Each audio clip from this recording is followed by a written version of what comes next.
সাহসী সুমন ও বাঘের গল্প। গ্রামের নাম ছিল সোনারপুর। সেখানে সুমন নামে এক সাহসী ছেলে বাস করত। সুমন ছিল খুবই দয়ালু এবং বুদ্ধিমান।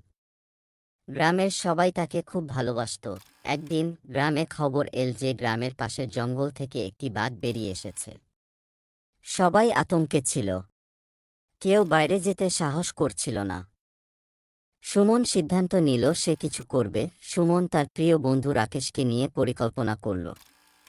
তারা দুজনে মিলে বাঘটাকে জঙ্গলে ফেরত পাঠানোর দায়িত্ব নিল। সুমন একটি বড় লাঠি এবং রাকেশ একটি পুরানো ঢোল নিয়ে রওনা হল। বাঘটিকে তারা গ্রামের এক কোণে দেখতে পেল। সুমন এবং রাকেশ বাঘটাকে ভয় না পেয়ে একসাথে কাজ করল।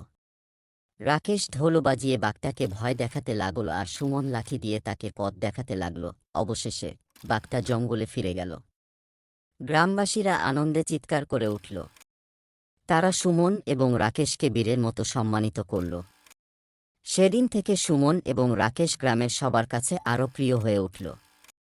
তারা শিখল যে সাহস আর বন্ধুত্ব একসাথে থাকলে কোনো বিপদই মোকাবেলা করা সম্ভব।